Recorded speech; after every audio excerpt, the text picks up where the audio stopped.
welcome. We're going to have Chris May and Chris Seward speaking today from BJSS, and they'll be talking about the non-tech skills all senior tech professionals need to have.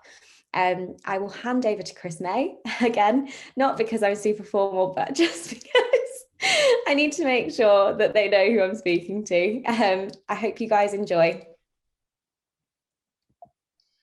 Thanks very much, Fern.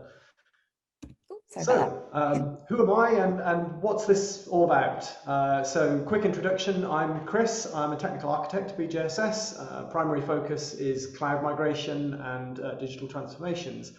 I've been working in tech now for more than 25 years, which sounds very disappointing when I think of it about it like that. I've worked mostly in software engineering, but also I've had stints in operations, service delivery, DevOps and engineering management, before finally merging all of those together into architecture. And I've worked in consultancies, product organizations, and in-house IT departments. They say that experience is the sum of your mistakes, and by that measure, I've got a lot of experience.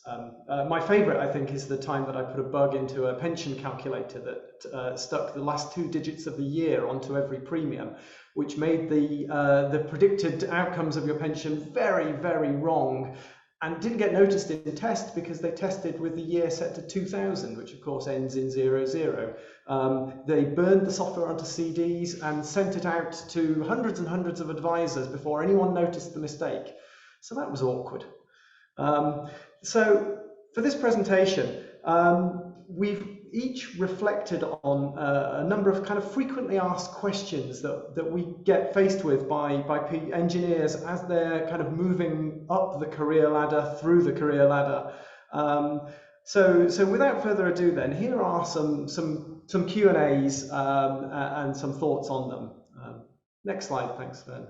So yeah, one that we get asked all the time, is there a way that I can progress in my career but still be technical, still write code? The charming dude on the right here, for those who don't recognize him, is, apologies for my Dutch pronunciation, Guido van Rossum. He is the inventor of the Python language. He's in his mid-60s now, and although he did briefly retire in his early 60s, he works now in the developer division in Microsoft. He writes code every day. So yes, absolutely, it is possible to progress right, to the top of your game in your career and still be writing code. So what's the secret to that? Well, before I tell you what that secret is, we need to be quite clear about what career progression means, because there's a whole raft of different interpretations that people can give. So when you think about career progression, are you thinking about, do you want more money? Do you want a sense of mastery over your craft? Do you want to pass your knowledge on to other people? Do you want to be the one that everyone comes to in a crisis, the one who can save the day? Do you want to tell more people what to do? Do you want fewer people telling you what to do? Do you want to be the guy who makes the decisions and who carries the can? You probably can't be all of these different things at once. If you're spending all of your time commanding your minions, or you're spending all of your time schmoozing with the executives out on the golf course, then that's time when you're not writing code. Is that what you want? So think very carefully about what career progression means to you, and of those points, which ones do you want to feature in your career in the future? Maybe there are some other attributes that I've not listed that you would care about a lot. But think carefully about what career progression looks like for you and start to focus your career around that. And don't be afraid to change your mind about what it looks like either. Whether that means a stint in management and then a return to engineering, or a period spent finding out how much you actually understand about your specialism by trying to teach it to people. The more perspectives that you can view a problem from, the clearer your view will be. So try lots of things. Next slide, please, Fern. So, okay, what is the secret? How do I get to keep coding? For those of you who don't recognize her, the person here is Charity Majors. She is currently the CTO of a company called Honeycomb. She formerly worked at Facebook, Pars, Linden. She is instrumental in the development of high cardinality time series databases. And she still codes, but she also writes at length about the tensions between acting as the CTO of a product company and wanting to be an engineer at the same time.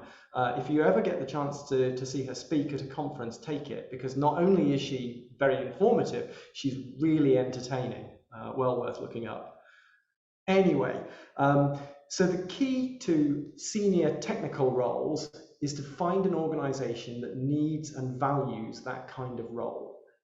Find an organization where technology is a profit center, not a cost center, and find an organization where technology is a competitive advantage to that company. So to give you the kind of counter example, if you like, imagine that you're working in IT for the cafe at the end of the road. Now, those guys, they don't need and they can't benefit from a cloud-native, event-sourced, hyperscale ordering system. They differentiate on the quality of their coffee.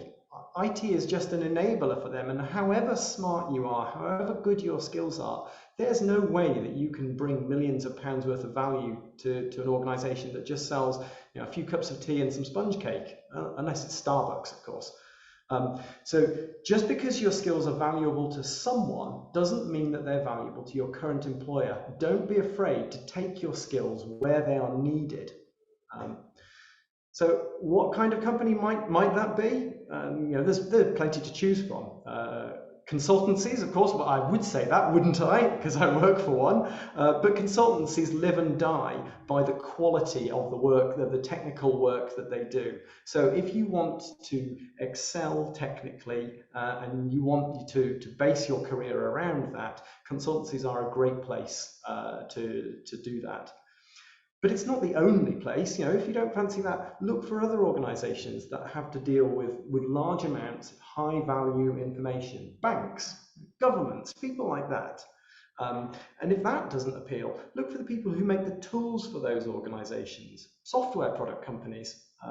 All of those kinds of organizations will have technical roles at or close to the most senior levels in the company. So if that's where you see your career going, those are the kinds of places that you should be looking at. Next slide, please, Fern. So question 2, is a technology career all about the product? No, of course it's not. Also, it's not all about the technology. Just like Raiders of the Lost Ark isn't a film about the Ark of the Covenant. It's a hero's journey and a heist movie. The Ark is just a hook to hang the plot off. Your career is about you. It's about what makes you happy and what makes you fulfilled in your work. Thinking about the product that you contribute to, that's an important lens to kind of view the world through, but it's not the only lens. Your current job might be all about the product, whatever that product is. But that doesn't mean your whole career should be. Your career is also about your relationship with the people you work alongside and interact with, and your own set of capabilities and skills in whatever medium you choose. As your career evolves, those capabilities and those relationships will grow and evolve as well. So remember that the vast majority of people's careers will span multiple employers, multiple products. Don't let attachment to your current product hold you back. Next slide, thanks. So what does it take to be a nurturing leader? People moving in from a kind of pure engineering role into a leadership role often ask questions around this. What does good leadership look like? What does it need? And my answer to this particular question is time. It takes time. Specifically, it takes your time that you're not spending on building products, because you know that building a team is a better investment. That swan, it knows it can't fly anywhere with the signets on its back like that. And it's okay with that. It's chosen to temporarily sacrifice its ability to fly in order to achieve something more important. In my experience, one of the most difficult things for senior engineers to do is to resist the temptation to say to a more junior person, oh look, just give me the keyboard, I can do it, I'll do it much quicker, watch me.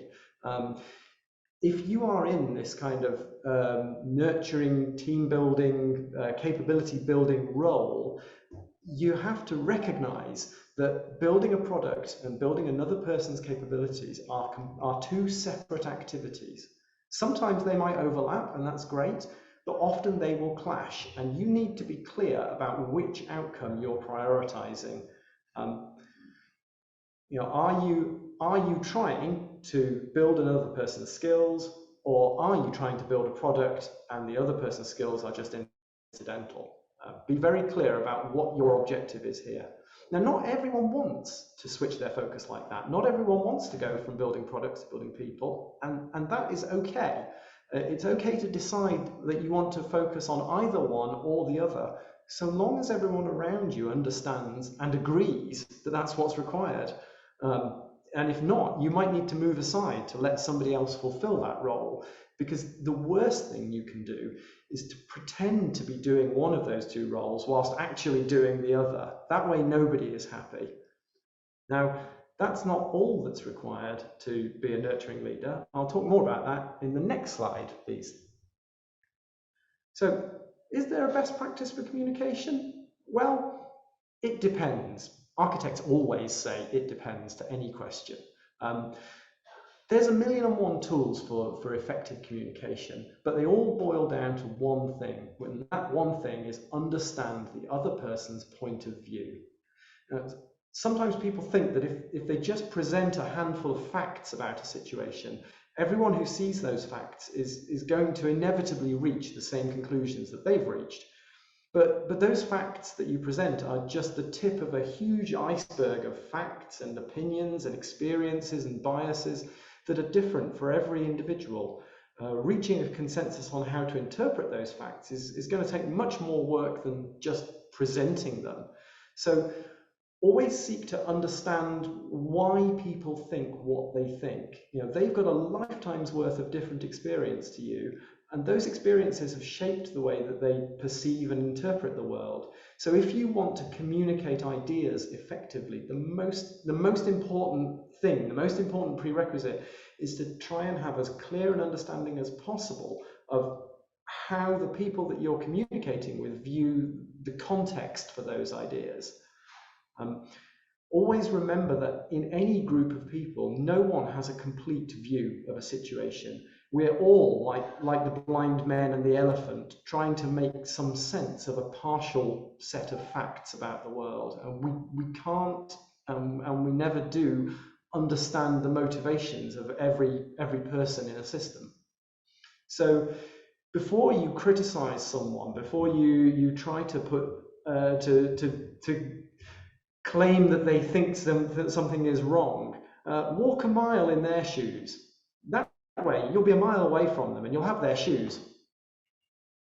Next slide, please.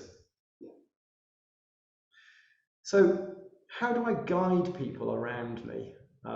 This comes up all the time with individuals who are taking on teams for the first time and trying to get the team to act as one, to act in unison. And I think the most important thing to remember here is that if you're working in technology, you are going to spend your career surrounded by people who are smart and inquisitive and like working things out. Now, these people probably don't need and probably won't react very well to being directed, to being told what to do. What I've often found works quite well is a kind of coaching-based approach, where rather than just telling people, oh, you need to do this and then you need to do that, you just encourage people to reflect on what they know and what they don't know, and you then suggest ways that they might want to go and fill the gaps in their knowledge. We've identified that you don't know how to do this.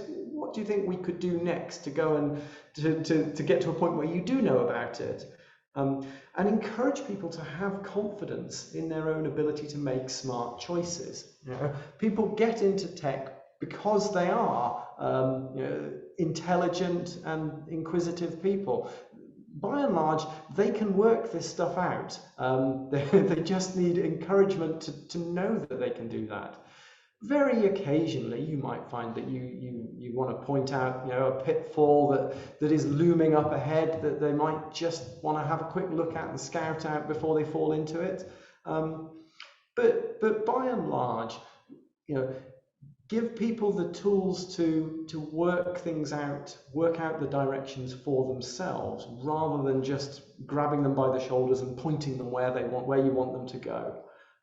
Now, sometimes that non-directive approach can be a bit frustrating for the recipient. Recipients, they think they just want to be told what to do. And it feels a little bit like being on the psychiatrist's couch when I'm being asked, why do you think that you feel that way? I don't know why I feel this way. If I knew, I wouldn't be paying you 100 quid an hour to tell me.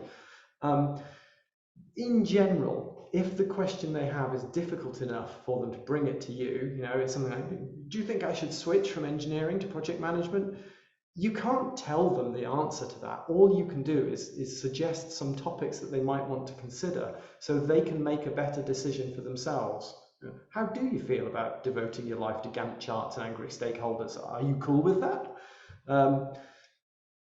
So there's a few thoughts on some of the kind of frequently asked questions that we deal with. I'm now going to hand over to other Chris, who's going to talk a little bit more about some of these points and illustrate them with some of his own experiences. Okay, Chris, stop sharing so you are free to go. Thanks, Chris. Thanks, Fern. No worries.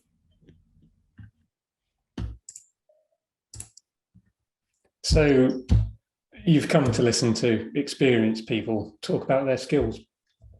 Where's my experience from? My background is software, although I did a degree in microelectronics, so possibly technically I'm unqualified. I started out doing IT support, running around with a screwdriver. Got a degree, moved into software product development.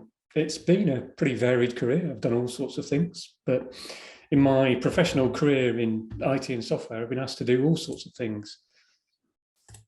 I've been asked to put out what I thought was a metaphorical fire, but was an actual fire. I've been asked to smuggle hard drives through Central American customs. And I've been asked to sit in a skip for 3 weeks in the name of data protection. There's a story behind each of those. I won't bore you with them. But instead, I'll talk a bit about what I've actually done. So I worked at multinationals and tiny startups and most things in between. I've worked in telecoms, office automation, collaboration, construction, retail, finance, public sector, health, and more. I'm now chief engineer for BJSS in Manchester. One of the things I find really curious is that I got into engineering because I thought I was better at talking to computers than talking to people. And I probably started off that way, spending a lot of time typing at keyboards. But now my day is probably mainly talking to people. I don't know when it changed, and I don't know why I'm still happy with that. Maybe I've changed, maybe I've learnt. I still don't really know. Anyway, for this talk, I thought I'd hang my talking points on various steps throughout my career. It sounds a little self-centered to talk about my career and my career only, but I don't believe in absolutes. So I think the context is always important. Things that apply to me and the lessons I've learned from such situations won't necessarily apply to you. I'll skip the early part because I'm guessing you're here to listen to senior people, and so you know about early part careers. I won't talk about all the various ins and outs there. Talk about the sort of places where I've had more senior and leadership type roles. The first role outside pure development was in a telecoms multinational. It was called Bell Northern Research, which is a sister company sharing a lot of the culture with the other Bells. For those who don't know, a lot of the observations from the Dilbert comics came from when Scott Adams was working at Pacific Bell. So think cubicles, think pointy-haired bosses. It was quite a lot like that. It went through a boom and bust, and such a bust, you had to kind of grip onto the desk to stop yourself getting swept away by the tide of leaving people. Because of that, I wound up with quite a rapid set of promotions, to the point where I was trying to do a job of probably my boss's boss at that point, who had over 10 years more experience than I had. So there's a big thing about imposter syndrome. We talk about it. But in this case, I think it was kind of genuine. So when you're developing and when you're moving up, I think it's important to understand, think about what you can do about a new role and what you perhaps need support for. So good companies will understand that you will need support and provide that around you, but always talk about it, always make it open and have a conversation about the things that you know you can do well at and the things that you'll need more input on. Also seek feedback as well. Am I doing okay at this? Is this what you expected? All those kinds of things when you're stepping up into something that perhaps you're not as comfortable with.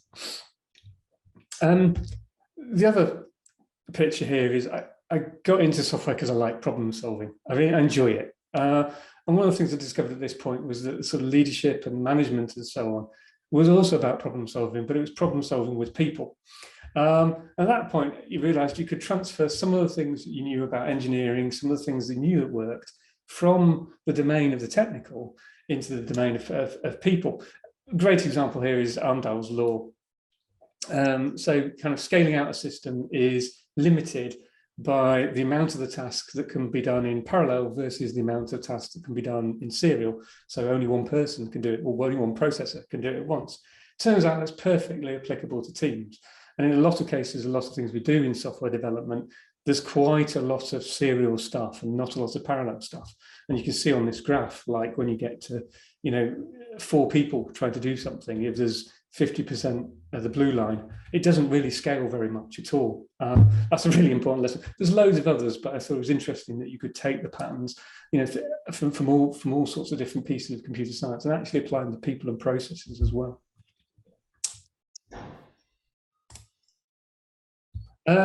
Next up was an enterprise software company. I won't say it was a hasty decision to join, but the previous company made me redundant. I was unemployed, my wife was 8 months pregnant, and we had nowhere to live. So finding a job was really good. I was dropped into a large C++ code base. It was mainly a single class with 100,000 lines. That isn't an exaggeration. There were 5,000 line methods in it. I wasn't going to fix that all at once. Worse, there was quite a few people around me who thought that was perfectly okay. That was an okay way to do software. And there was no automated, no unit testing. So I think there the learnings were about acting indirectly and slicing things up. So given that there was a perception that this was perfectly okay, how would you go about changing that? Well, you don't have an argument. That's not going to work. You don't have an argument with people who've been there for 10 years and think it's great. That's good fun. I found some other people who also were interested in automated testing and unit testing. We did a bit. We looked at the benefits. We shared the benefits. We did a bit more and grew effectively a capability for testing and so on out of that. The other one is just slicing the problem up. I wasn't going to rewrite that thing all in one go. And indeed, now I think a complete rewrite of the system is probably a red flag. So slice it up, deal with it in pieces. And it's the same for all sorts of problems, whether we've got a big thing to manage, take it in chunks, seek the opportunities to affect some kind of change. So if you see something going on and you think, well, I really wanted to make this change, can I link that thing that I want to do with this thing that we must do? And if you can link those two things together, then sometimes you can move along your strategies, move along things that are going to take a long time. You can move along and you'll look back and you'll find, actually, we've done it. Next, there was a new product with vague requirements. So we went around the organization hunting for people we could talk to, various different stakeholders. Turned out there were none. Nobody actually wanted this new project, except my boss. What are you going to do? A couple of learnings. I think the first one is that it was important to step outside of the techie role. User research was part of my role there because there was no one else to do it. I'm not saying I'm an expert. I just think that as you move up, you'll find that you need to fill different gaps, and having that narrow, I'm doing technical, I'm doing software development role doesn't really help. You need to build great software. You need to understand the users, you need to understand needs, you need to understand stakeholders, you need to look at the budgets and how all of those different things interact. No one's going to spend a lot of money on a high risk thing. All those kinds of things suddenly become actual useful things for you to know about, learn about, so you can do the things that you want to do. I'd also say, some requirements are just like gravity. You have to live with them, go with them. What you need to do is that recognize that some things, just make peace with some things and not yours to solve, and try and motivate the team around the things that you can. So maybe you're building a product that you kind of think no one wants. Well, figure out the things that will motivate you about doing that, and don't worry about the larger picture that you cannot change. And as you go up in organizations, you'll find there's quite a lot of that goes on. After that, I decided to join a startup, because with a toddler and a newborn baby, that was a really sensible thing to do, both financially, from a sleep deprivation point of view, and for my sanity. Really, really, no, not a sensible idea at all. The big thing I learned there was about levers. In a startup, there's not necessarily a lot of money, and there's not necessarily a lot of career progression where you're going to go. It's a small team, it's a small group. It turns out money and job titles are not the only motivators. But in order to do that, I think I had to learn a few things. So what I could offer the team was empowerment, direct and meaningful impact on the product, and respect. There were some crazy demands. We had stupid deadlines, which mainly we met. So be thankful for the effort and the energy that people are putting into it. Give them some respect. Respect the fact that they've spent energy on hitting something, on doing something, and there's a need for downtime. Don't just be talking about the next goal all the time. All those kinds of things. And progression isn't just through job titles. Sometimes job titles come along with progression. And I found here that previously I thought I needed to be on top of every single detail. But recognizing other people's need to develop and make decisions meant that I had to let go, I had to step back a bit.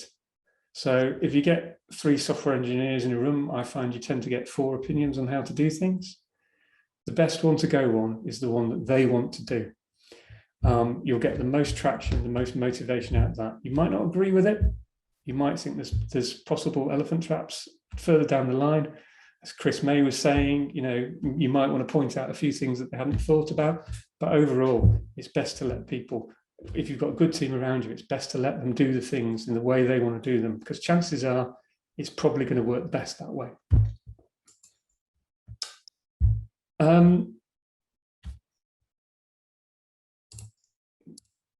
Backwards.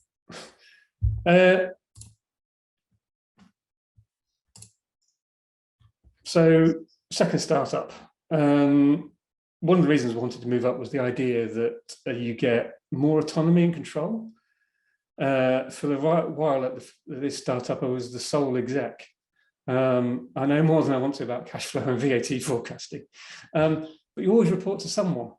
I had a team to keep happy and investors' expectations to manage. Those late night evening calls. Hey, Chris, is it possible to? It's software, you can do anything, but what's your budget? What's your time? So I think here it's about finding your happy place. You can go up and up in an organization if you're capable and if you want to. And I think Chris was talking about figuring out the things that you want to do and the things that you don't want to do, and working out the roles that will fit you and what you're happy with. The other thing here, though, is don't be afraid to try something. It might not work. And don't be afraid to admit that it hasn't worked and you want to move sideways, or even, in a completely different direction entirely, or back to where you were. Don't be afraid of making those steps, and don't be afraid of admitting that they're not for you. Work out what it is you want to do. Sometimes you have to do it to work that out. Another thing here was I'd got used to being the technical expert in most of my roles. We did a lot of work in this startup with 3D software. We had some ex-game industry people. They were exceptional. They'd forgotten more than I knew about, GPU, 3D acceleration. So there was another thing about discovering that in order to lead, you don't need to be the technical expert. You can actually, as long as you can listen and respond and make sensible decisions for people and with people, then you don't need to be you don't need to be the biggest brain in the room at all, because I think, again, as Chris was saying, you'll work with a lot of very clever people. Some of them will know a lot more than you do about specific subjects.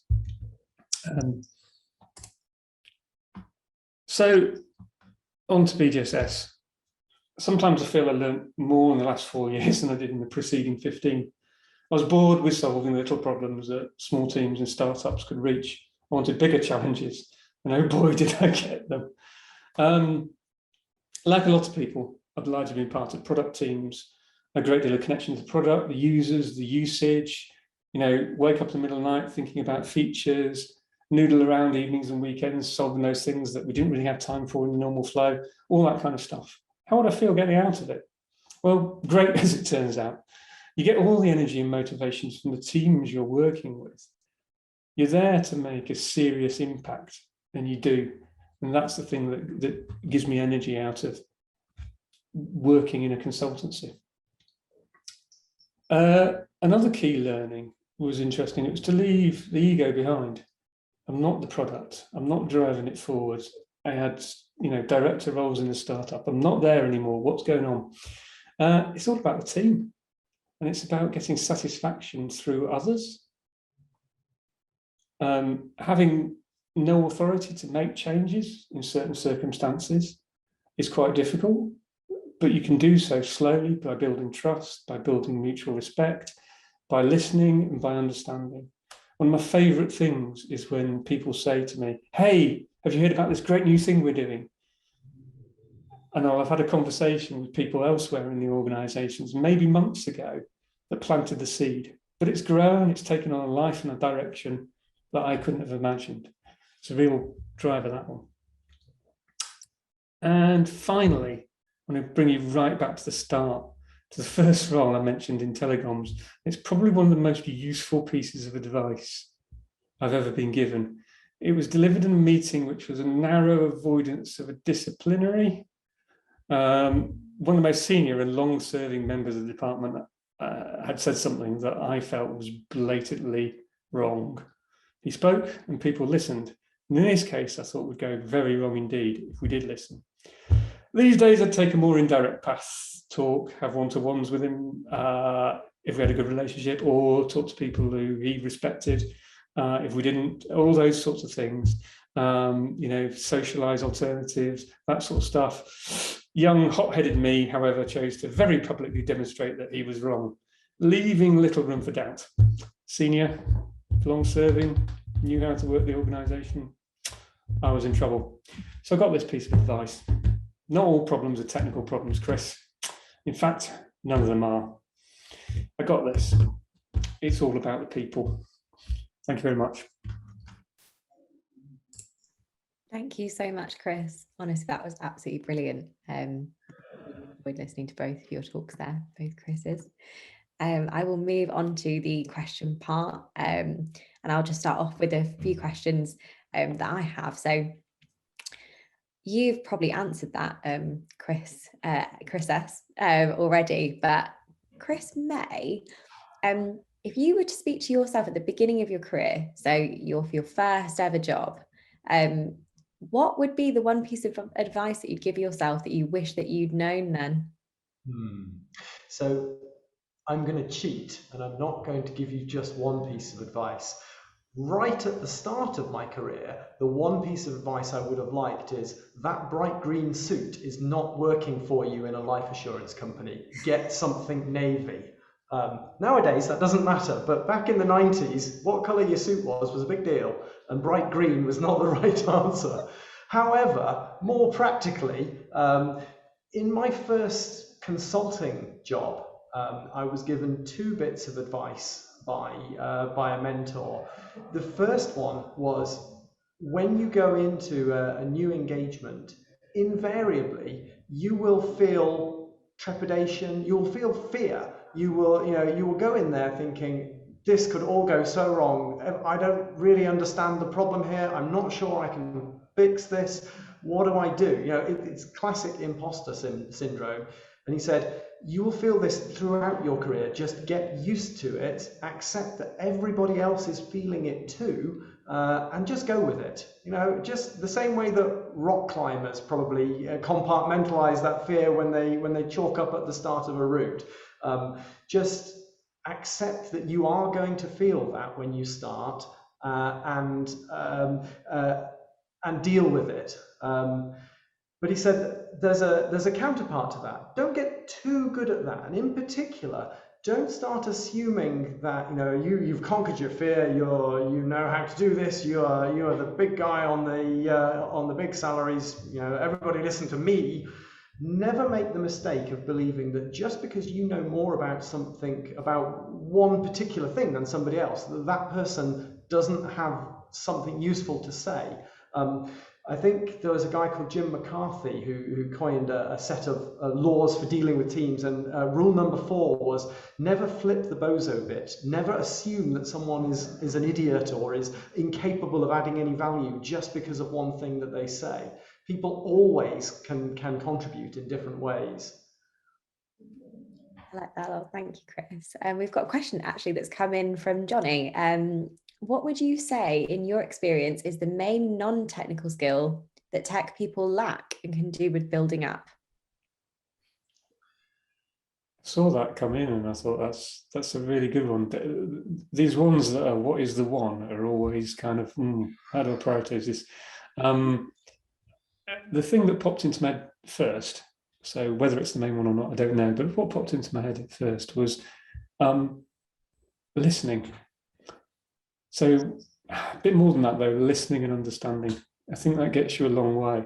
And Chris was just talking about not flipping the bozo bit. That is about trying to work out where people are coming from, why they're saying the things they're saying, trying to understand what they're doing, and not just immediately going, but that's crazy, that's mad. Or when you don't understand something, actually trying to genuinely listen and not form conclusions first. So that's the one that popped into my head first. I don't know, Chris, if you've got... So I have a variation on that. A lot of people come into tech careers from STEM subjects. So they go and do a degree in maths or physics or engineering or something. They've spent probably 10 years focusing their education in subjects where there is one right answer. Where you have a maths problem to solve and either you get the right answer or you get the wrong answer.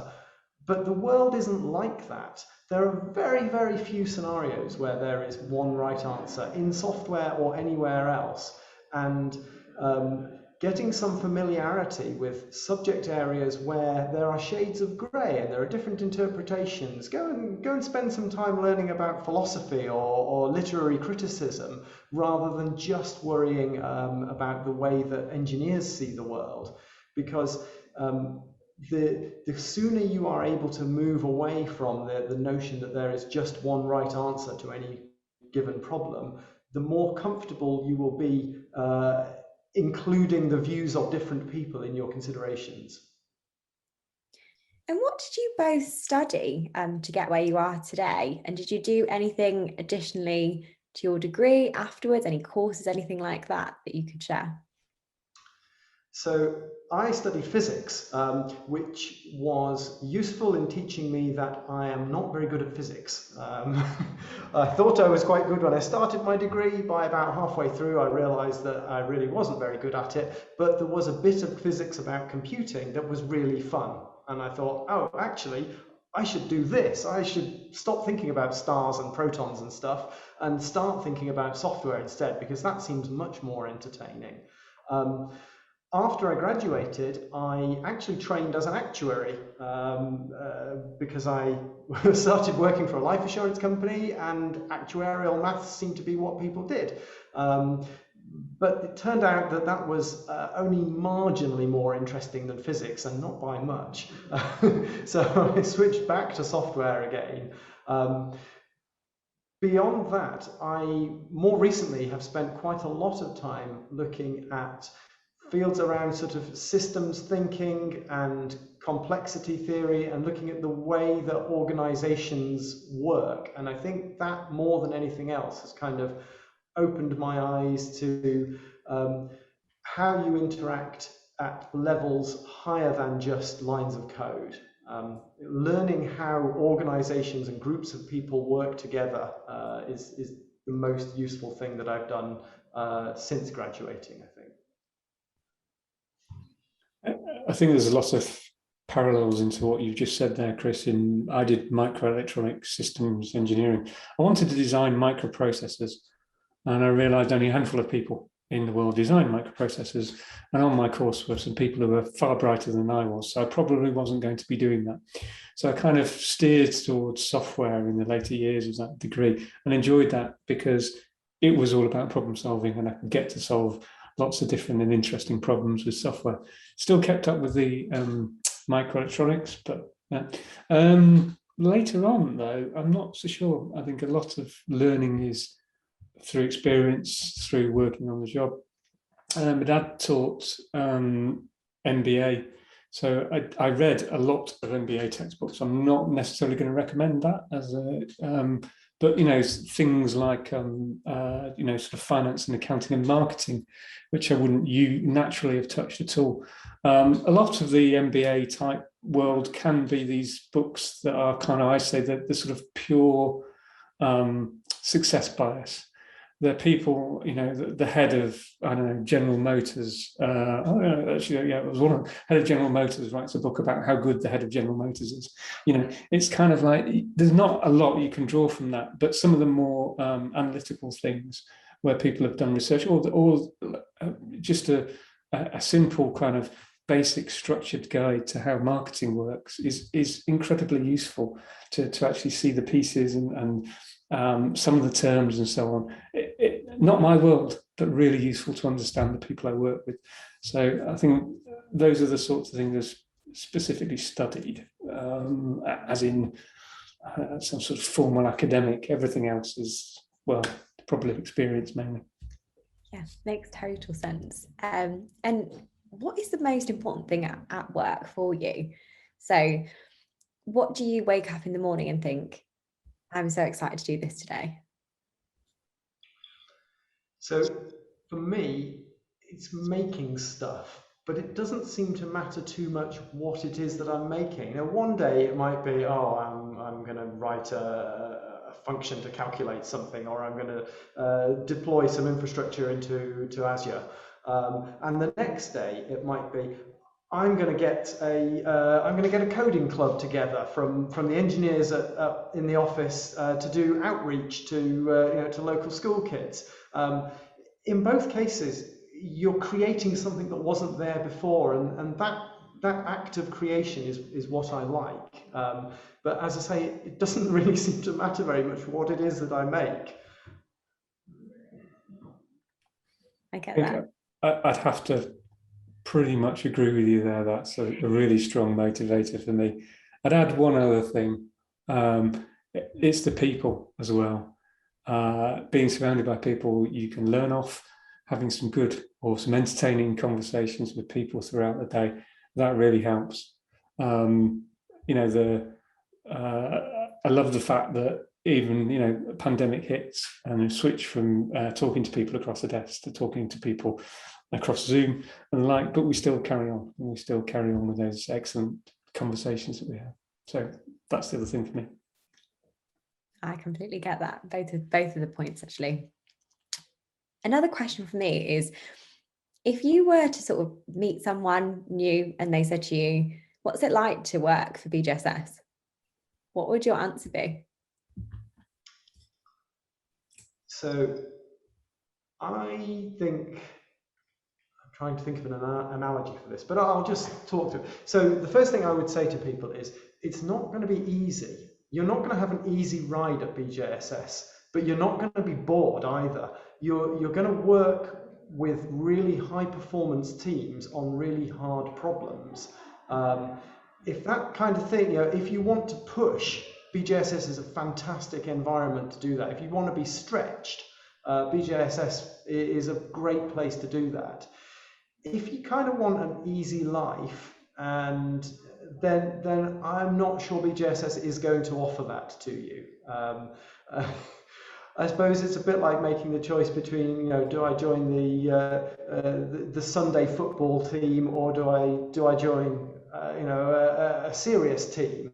Do I want it to be easy, or do I want it to be hard? Because being easy is fine for a little while. Everybody likes a holiday. Everyone likes a rest. But it only gets you so far. And if you want it to be rewarding, you have to put the effort in. And so, if you want an environment where you can put the effort in and get the reward back, then BJSS is a fantastic, it's just filled with opportunities to work on really interesting problems. I guess I'd add to that. I did some internal research onto this and got people to say what their impressions were of the culture and values in engineering culture and values in BJSS. One of the things that really jumped out was openness. So I've joined other organizations where if you said something, then people might snipe at it.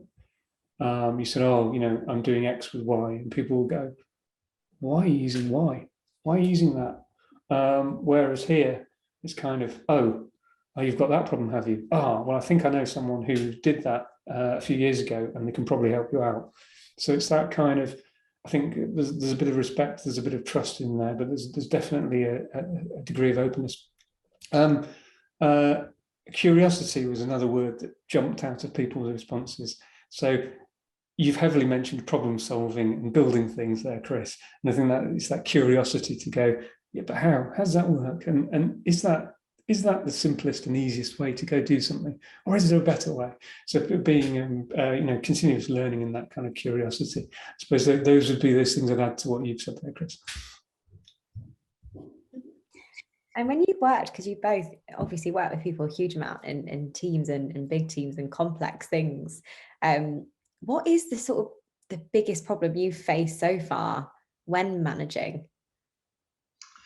So I think that varies hugely based on what kind of a team you are leading. I've had experiences where I've managed teams that were underperforming, and I've had experiences of managing really, really high performance teams.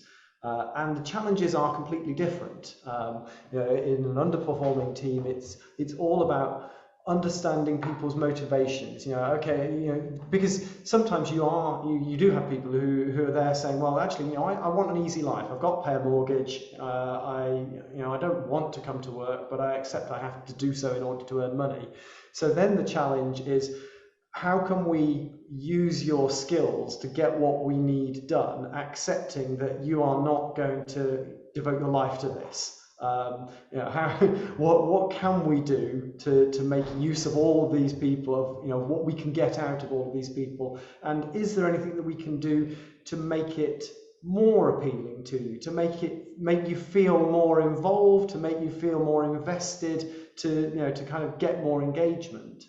On the other hand, I've worked with super high performance teams where the problems are completely different. The one problem is, can we establish where we're trying to get to fast enough and clearly enough that people just don't go off and do their own thing, because everybody knows how to do it and they can do it. I've worked on teams where you had 6 people and any one of them could probably have produced a working solution. So you've got to try and hold them back for long enough to say, look, this is the point we're aiming for. So everybody go over here. We all agreed on that, and getting alignment between them is difficult.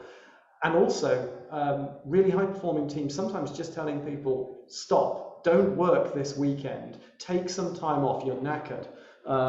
Because it is software development is an incredibly rewarding activity, and there are people who can get addicted to it, just can't stop themselves from keeping going until 2 a.m. to solve that one last bug. And teaching people to work at a sustainable pace is something I've had to do in the past. And you're in this for 40 or 50 years. Don't burn yourself out in the next 2. That's very strong advice, I think, for any industry. It's definitely slow down or. I think you've pretty much covered everything I could possibly say on that. And Sorry, that's fine. Just one thing that popped into my head while you were talking about it was, I think a big challenge is building trust. So if you're in the team then building trust within the team and making sure they all trust each other. I think teams that feel safe to say things always work better. They can talk about when things are not going right. And when things are going well, and to your point, Chris, they can be going too well, and people, that's a problem in itself. When things are going well, it's probably okay, but it's having the feeling safe to talk about things when they're not going so well, and happy to share ideas and innovate and not worry about being pushed back or some kind of barbed comment or anything like that. If you're outside the team as well, building trust with the team itself.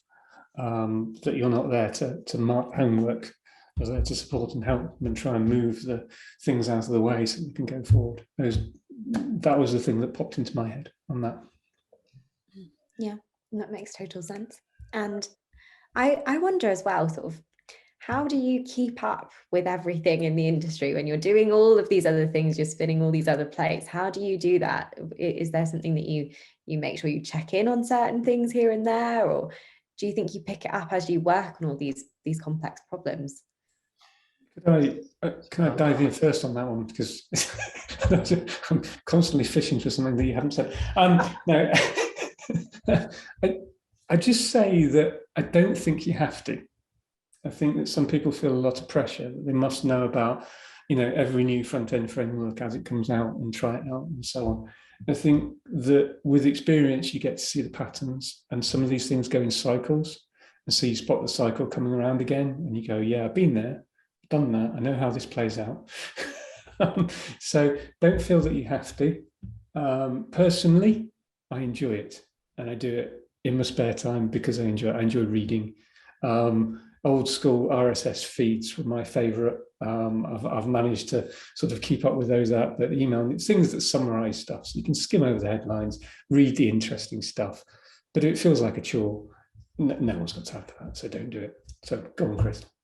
Yeah, I guess the one thing I would say is that tech is one of the easiest areas, or easy is the wrong word, areas with the most opportunities to keep on top of what's going on, because people love talking about what they're doing. So, if you want to, you can read about it, you can curate a Twitter collection of interesting people to follow, you can go and read about it on Reddit, but you can also go to meetups, you can go, you can do find local user groups and things like that. Or you can make sure that you work for a company which is filled with people who are interested in this kind of stuff and who talk about it all the time. So there are loads and loads of options for you to stay as up to date as you want to. As Chris says, that brings about a pressure on people that they think, oh, there's all this information out there, I ought to know all of it. I ought to be going to a meetup every single night of the week, and I ought to be spending 4 hours listening to podcasts every day. And you don't have to do that. You can just be good at the thing you do. And don't feel like you have to keep up with the entire internet. That's good to know. And both of you, sort of in your career, have you ever struggled with something personally in your career? And if you have, how did you then overcome that? So I guess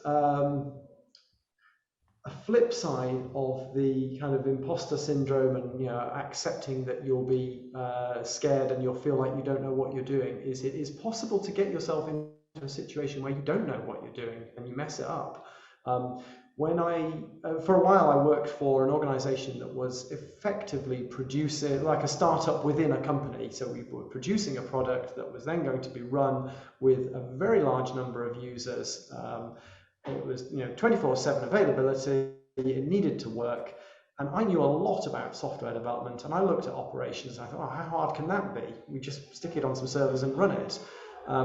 And I learned fairly quickly how hard that can be after a few weeks worth of being paged every night at 3 a.m. when it had fallen over and there were a bunch of irate users.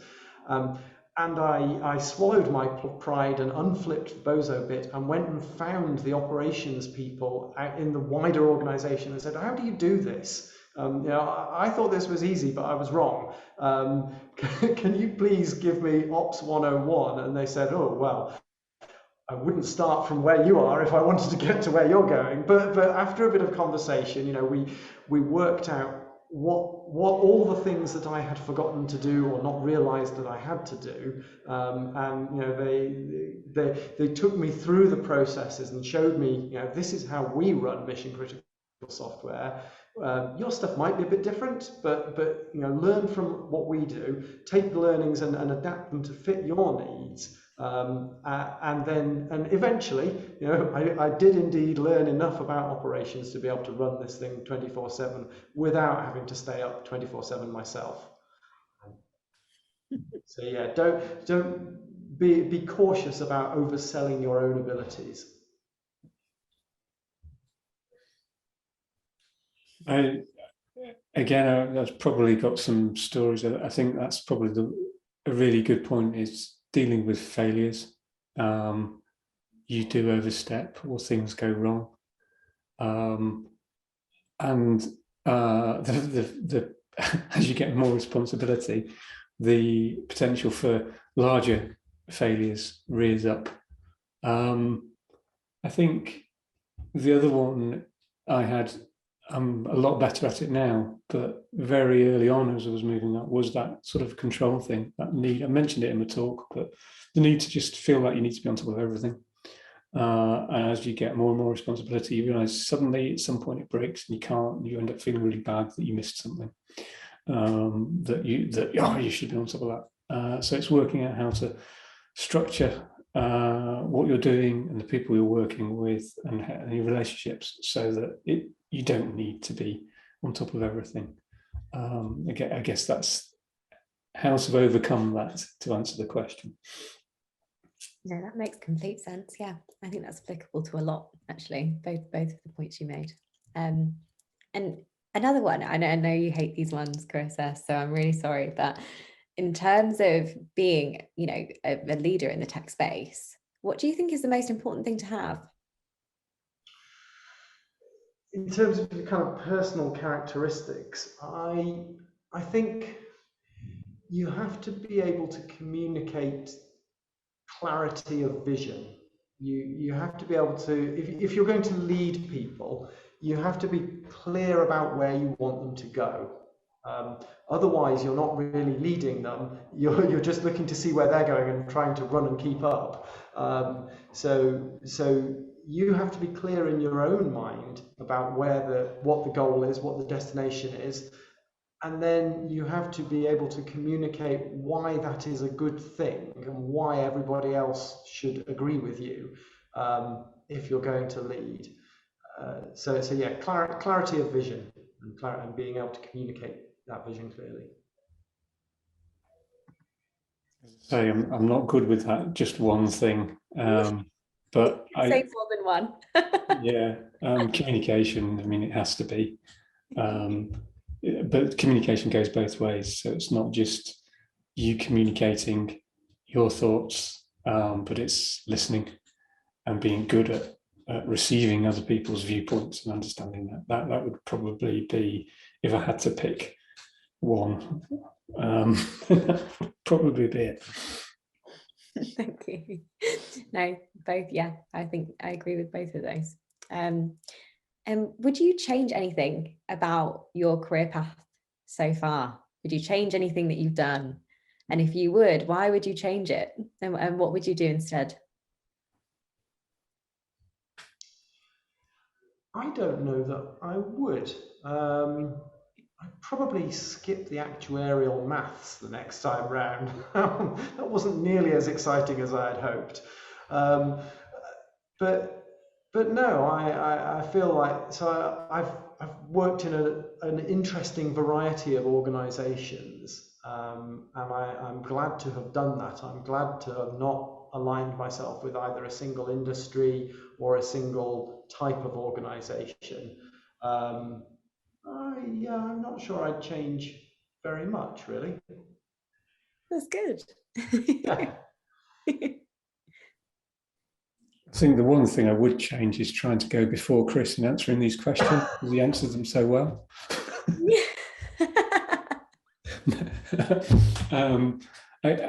I'm not sure. Again, I'm not sure there's much. It's hard to imagine different me. It's hard to imagine different career. It's hard to imagine different worlds. So I'm not sure there's much I would change.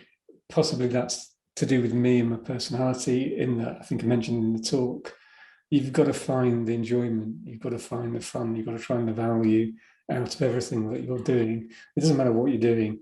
If you think about it in the right way, you can enjoy it and gain from it and learn from it. And whether it's because it's a great bunch of people, but possibly a crappy task, or whether it's a really, exciting, generally impactful to society thing you're working on, but boy, is it hard. You can draw different things out of different steps in different roles. It's a really positive way to think, I think. Yeah, look at the cup half full rather than half empty. And I just have one more question. What are you working on at the moment that makes you really excited when we look at the present?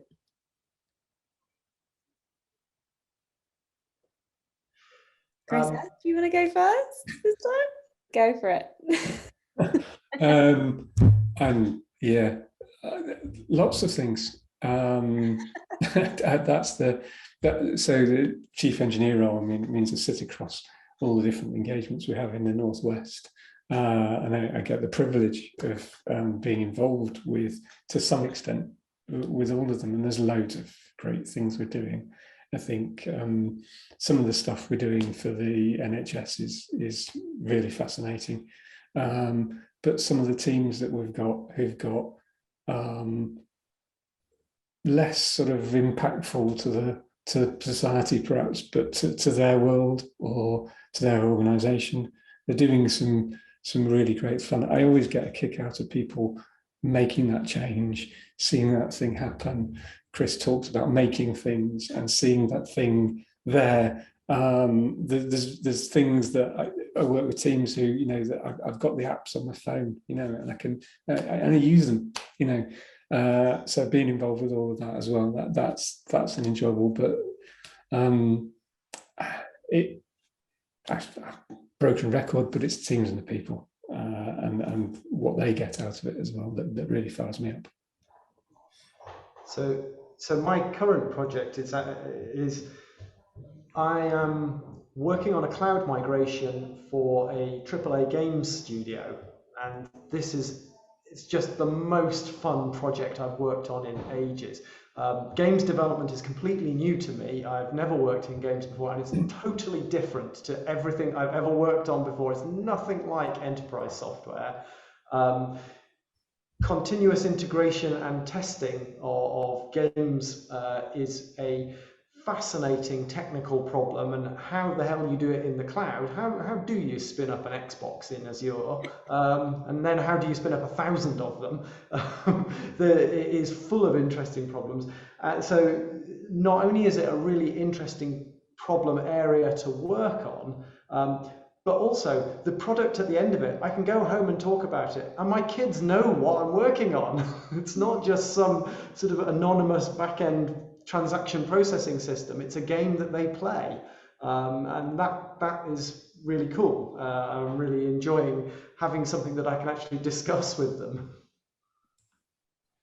Amazing. That's really interesting. And honestly, thank you both so much for your time, and thank you for sharing a lot of personal things about your stories, your life, your career. And yeah, I'm sure everyone found it really, really useful to hear what your tips are as well. I'm definitely going to take away some things that aren't necessarily related to tech, because I'm not in that space, but it's definitely applicable to a lot of people, the things that you've said as well. So thank you so much for sharing that. It's really, really useful. Thank you. Thanks for giving me the opportunity to talk. Thank you for inviting me. Yes, and thank you to all the attendees for staying around and listening. Thanks. Yes, thank you so much for coming. And if you have any questions for the two Chris's or myself, please do pop me through an email. I'm always here to answer any questions, field them to our speakers. So yeah, if there is any conversations you want to have, I'm sure both of our speakers here today would be happy to have a chat or answer an email. Yeah, always free to contact us. So please do get in touch. Thank you, everyone. Have a lovely day.